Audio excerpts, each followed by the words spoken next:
میرے محترم بزرگ اور دوستو، دو تین باتیں قربانی کے تعلق سے جو ضروری ہیں، ان میں سے ایک تو یہ ہے کہ ہم جب قربانی کا جانور خریدیں تو قربانی کا جانور صحیح سالم ہونا چاہیے۔ بعض لوگ ابھی اس ہفتے میں تقریباً میرے خیال سے 8-10 لوگوں نے فون کیا کہ مولوی صاحب ہم جو جانور خریدے ہیں فوٹو بھیج رہا ہوں، دیکھیے اس کا اتنا کان کٹا ہوا، قربانی ہو جائے گا نہیں ہو جائے گا؟ ہم نے کہا بھائی فوٹو میں پتہ نہیں چل رہا ہے یہ 1/3 سے زیادہ ہے کہ کم ہے، تو پھر بھی ان کو ہم نے مسئلہ سمجھا دیا، اگر اتنا ہوگا تو ہوگا، اتنا ہوگا تو نہیں ہوگا۔ پھر دوبارہ رات کے 12 بجے انہوں نے فون کیا۔ میرے محترم بزرگوں اور دوستوں، میں نے ان سے کہا کہ بھائی آج تک آپ نے کبھی رمضان میں عید سے پہلے آپ نے فون نہیں کیا مولوی صاحب ہم کپڑا خریدنے کے لیے آئے، کپڑا تھوڑا سا کٹا ہوا ہے، عید ہو جائے گا کہ نہیں ہو جائے گا؟ لیکن یہ قربانی کے موقع پر کان کٹا ہوا ہے، پیر ٹوٹا ہوا ہے، یہ سوالات بڑے آ رہے ہیں۔ بھائی جب اللہ کے نام پر قربانی کرنا ہے اچھا جانور خریدو۔ اب سستا پانے کے چکر کی وجہ سے کوئی کان کٹا ہوا کے پیچھے پڑا ہوا ہے، کوئی لنگڑے کے پیچھے پڑا ہوا ہے، یہ اچھی بات نہیں۔ غلط بات ہے، وہ تو بدرجہ مجبوری ہے کہ ہم نے خرید کر کے لایا اور مجبوری میں تھوڑا سا یہ کان کٹ گیا یا پیر میں زخم ہو گیا، یہ تو مجبوری کی چیز ہے، لیکن جان بوجھ کر کے عیبدار جانور خریدنا یہ صحیح بات نہیں۔ اچھا جانور، صحیح سالم جانور خریدنا چاہیے۔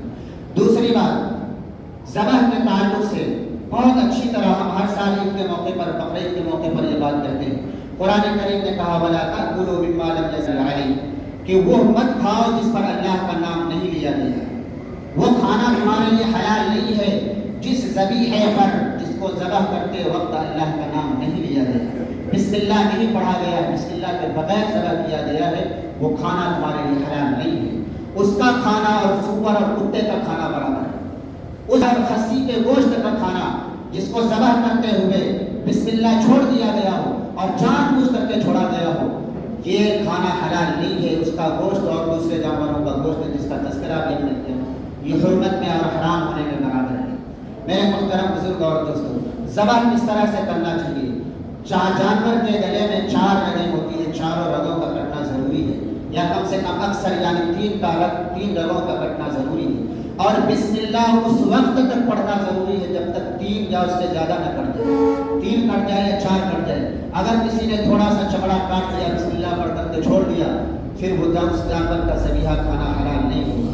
یہ بات اچھی طرح سمجھنا چاہیے۔ ہم میں سے بہت سارے لوگ یہ کرتے ہیں کہ وہ کہیں مولوی صاحب کو یا جو ذبح کرنے والے ہوتے ہیں ان کو ڈر لگتا ہے کہ کہیں خون کے چھینٹے ہمارے کپڑے میں نہ پڑ جائے، تھوڑا سا چمڑا کاٹ کر کے دوسرے کو قصائی کو دھرا دیتا ہے، اور قصائی منہ میں پان اور گٹکا کا دبایا ہوا ہوتا ہے۔ اور بسا اوقات میں ہم نے خود دیکھا کہ 3 سال پہلے کی بات ہے، ایک جگہ قربانی کرنے کے لیے گیا، قصائی کے منہ سے بدبو آ رہی تھی، شراب پینے کی بدبو آ رہی تھی۔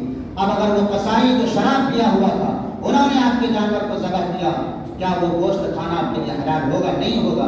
اس وجہ سے جب اتنا پیسہ لگا کر کے ہم قربانی کرتے ہیں، قربانی کا جانور خریدتے ہیں، تو اس کے ذبح کا انتظام بھی صحیح طریقے سے کرنا چاہیے، اور اس طریقے سے کرنا چاہیے کہ ذبیحہ ہمارے لیے حلال ہو، صحیح ہو۔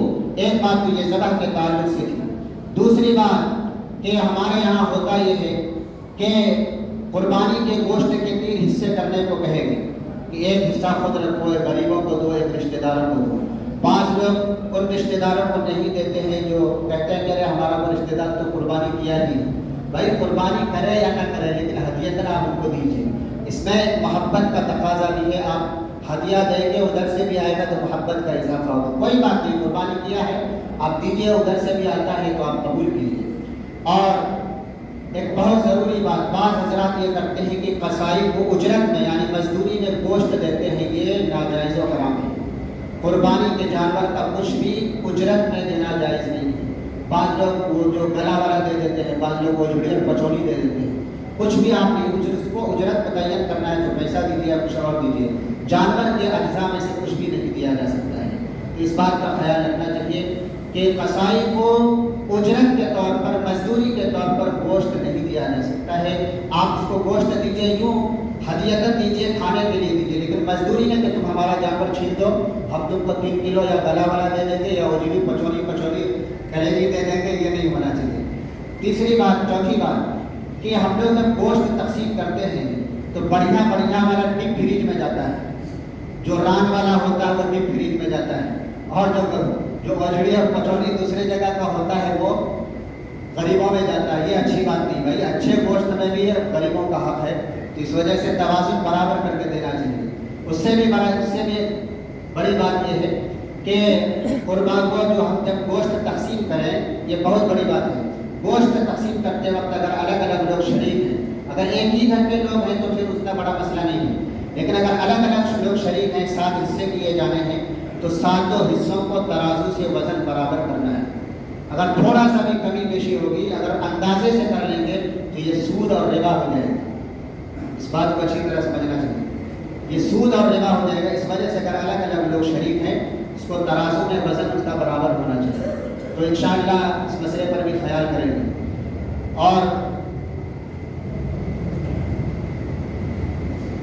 یہ 2-3 ضروری باتیں تھیں قربانی کے تعلق سے، اور اگر کوئی بات رہ گئی تو انشاءاللہ ہم بقرعید والے دن وہ لوگ باتیں بیان کریں گے۔ اللہ تعالیٰ ہم سب کو صحیح سمجھ عطا فرمائے۔ آمین و آمین۔